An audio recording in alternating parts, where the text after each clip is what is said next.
Hi, my name's John Griffith, and as you will undoubtedly quickly recognize or realize, I'm not a videographer by any stretch of the imagination.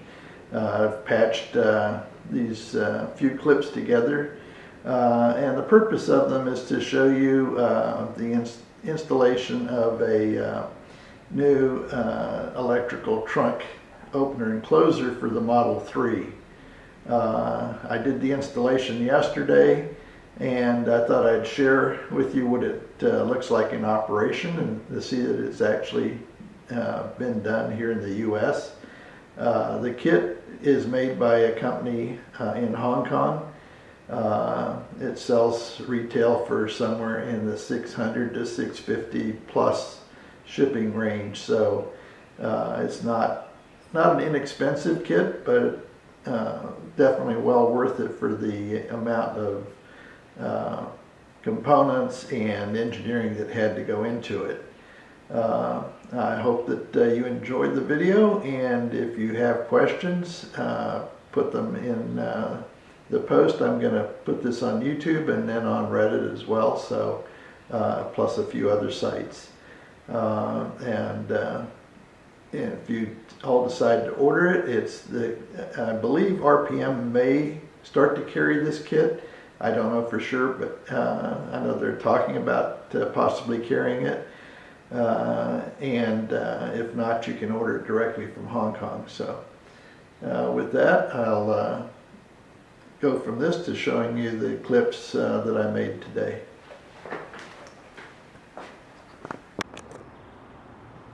Good morning, my name's John, and I put this little video together to show you my latest addition to my Model 3.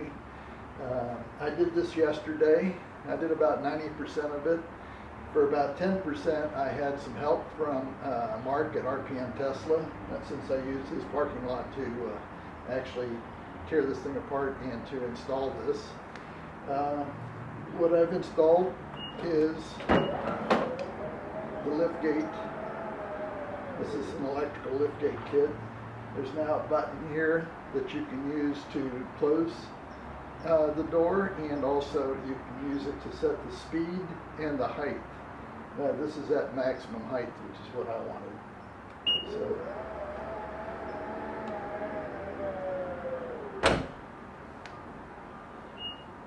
you can also open it from the Tesla app.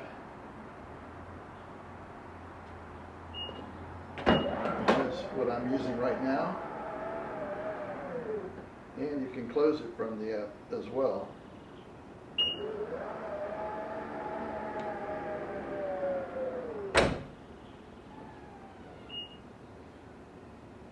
Additionally, you can close it from the touch screen.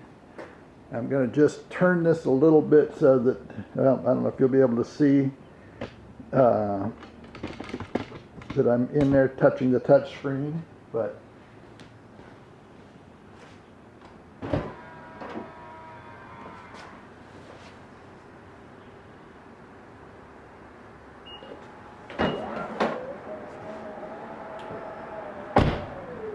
as you can see, it opened,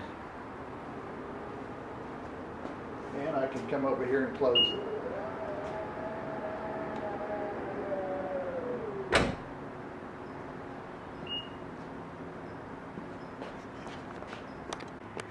This is what a completed installation looks like. You can see that the cable here from the strut is run down along the tail light and then run through the opening. So you have to remove the tail lights in order to do this installation properly.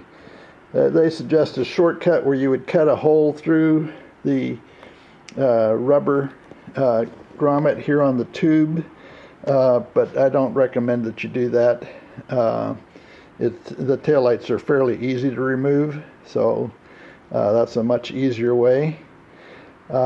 Thanks to my installation yesterday, they're going to do a few things to make the install a little easier. It took me all day, and I at least have the experience of having taken the console apart. If you've never taken your console apart, it's quite an undertaking to install this.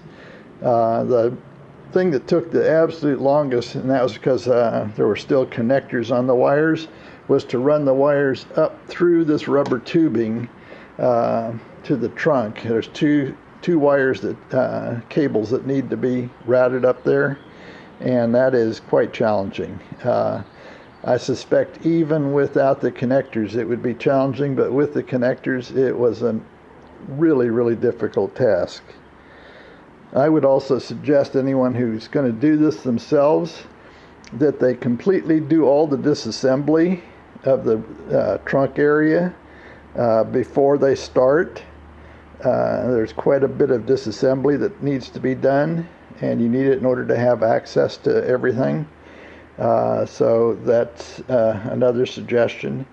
Another thing we learned is that this closing mechanism here needs to be set to the highest position in order for it to properly close. There's nothing in the manual about where to set that.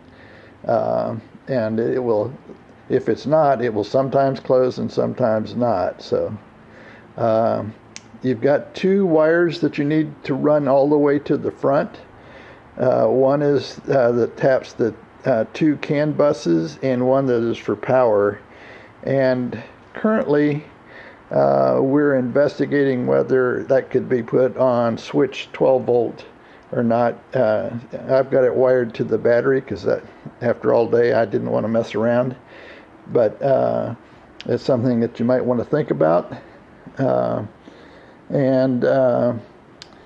You know, the cabling has to be run through this channel, along this channel here, all the way up under the dash to connect for the CAN bus.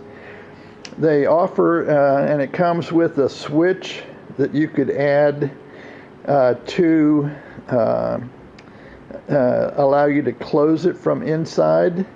The problem is trying to find a place to put it. I didn't want to drill a hole in my dash anywhere for it, which would have been one of the requirements. So I didn't install it, because what happens is that when the trunk is open on the screen, unlike the controls in the app, it grays out the trunk switch, so you can't tap it to close from within. So that's just another thing to think about. He's got new videos coming, which I've previewed, that will be helpful, but honestly, if I had to do this over again, I'd gladly pay somebody $300 to do it. It's a lot of work, and not for somebody that's never torn their car apart before.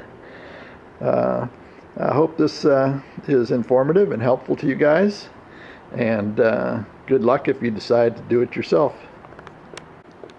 Again, I want to give a shout out to Mark at RPM Tesla. He helped me through some of the more challenging aspects which I was struggling with. I went in and said, "Mark, I need your help," and he was glad to come out and help me, and we managed to get it all done. So in conclusion, we'll close off this trunk for now, and hope you all enjoyed it.